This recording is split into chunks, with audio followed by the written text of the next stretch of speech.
When God blesses you with financial resources, in every increase and every blessing that God gives you, whether it comes as a salary, whether it comes as profits from a business, whether it comes as a one-off show of favor, in it there is always seed and there is bread. Assignment of bread is to satisfy your current need. The assignment of seed is to make sure you are not hungry tomorrow. If you sow your bread, you wasted it.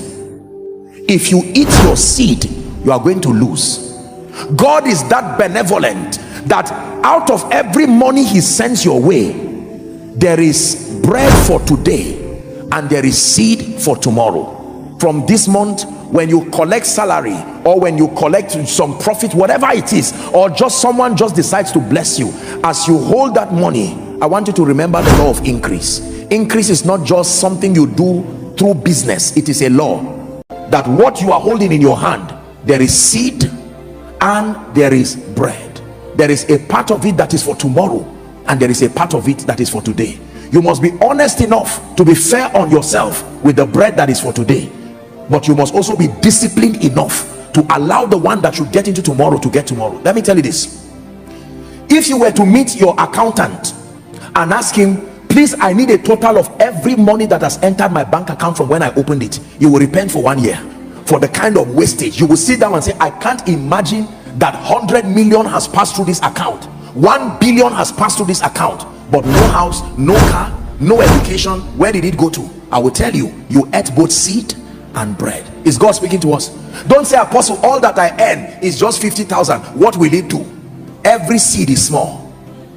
There is no seed that is a tree. There is no seed that is as big as my hand. God gave you favor January this year. An uncle just blessed you and gave you 1 million. What did you do? You forgot God, you forgot your future, you forgot everything, and you just said, look, I've suffered, let me do justice to myself. Now don't feel bad, I'm not condemning you. Can I tell you this? Please, you must obtain grace from God tonight to be disciplined enough to fight and reject the temptation. Anybody who advises you, whether as friends and an association, oh, it's my birthday, I have to spend it the way. Who said that? Why don't you take the time now and let your seed prepare a befitting birthday for you? Are we together? There are people you see, I don't mean to insult you, but there are people who all they have in their account home and abroad is 500,000, yet you will see them in a hotel where billionaires are. The billionaires have assets that pay for their liabilities, so they can spend 100,000 in a moment. Somebody who owns an airline can be there having a business discussion. They can spend 1 million right there because there are people queuing up to return the money at the airport. They are not stupid people. And then you find someone in their midst who, are we together? God is speaking to us. The house of God is a place of wisdom. Can I tell you this? Listen, please look up. Have the courage to look at friends, look at everybody, to say, look, I like this idea, but I may not have the budget for this for now. I will note it, and when I am ready, they will look at you and, are you saying that NMPC job you are working in, don't fall our hand, don't do this? Can I tell you, summon the courage to let them know you have mental prosperity. Mental prosperity. There are people who would have been house owners in this city if only they knew how to eat bread and sow seeds. Is that true? I don't mean to insult you, and please forgive me if you think I do, but there are people who have spent 10 years, 20 years, 30 years in Abuja here. They don't have one land. As at the time, land was 500,000 in some places, 50,000. They watch it go from 1 million to 5 million to 10 million to 20 million. There are people today, as at the time they got their houses, the surrounding lands were less than maybe 1 million. They watch people come, and today the only thing they have is a little, maybe half plot, and they had the money. How about people who can borrow 10 million or 20 million or 40 million to buy a jeep and be paying it with salary, and then somebody now comes to hit that jeep and they tell you the shock absorber alone will buy you keke napep? Are you seeing the mistakes that we're making? Please take seriously what I'm saying. We keep making very wrong decisions because we do not know that for everything God trusts you with, in that 10,000 there is bread and there is seed. If you don't respect the seed in the 10,000, 1 million will never come. For some of us, by reason of this message, you will go and open an account like I teach the students and refuse to collect the ATM from the bank. Let that be the account where your seed. Apostle, what do I do with it? Just make sure it is there first. Don't worry about what to do with it.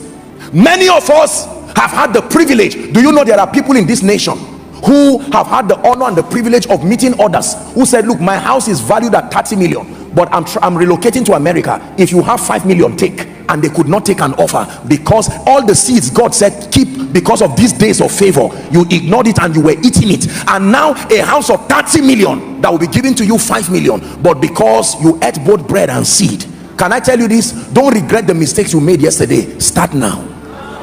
Make up your mind and discipline yourself to start now.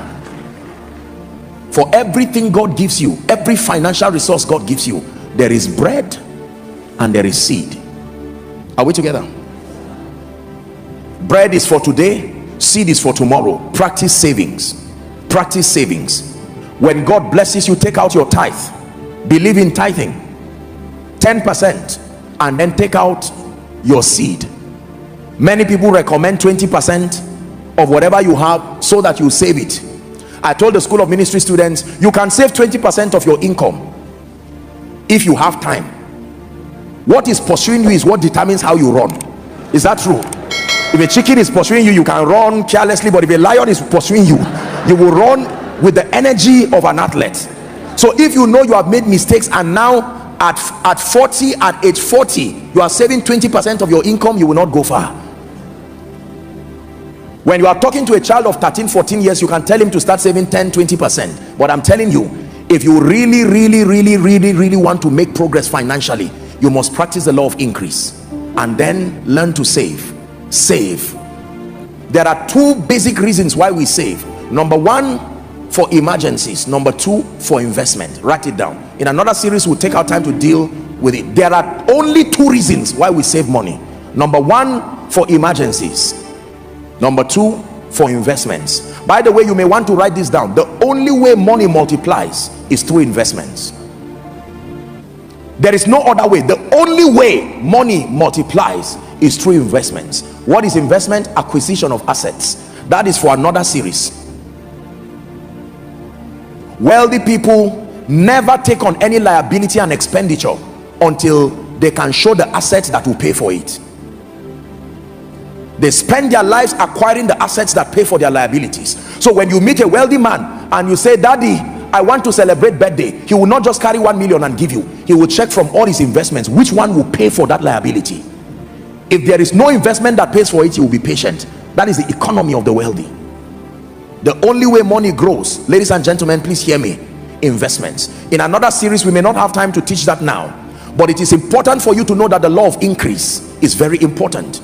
You need to experience increase, not just the arrival of financial resources. Almost everybody here with decent planning, no matter what level, you can put something together while you are praying. Lord, open doors of favor for me. But then you are practicing your savings and you are putting something down. God can now open a door for you, and then you have abundant financial resources. Every time you spend everything you have, know that your future is crying. Every time you spend everything you have, you just punished your future.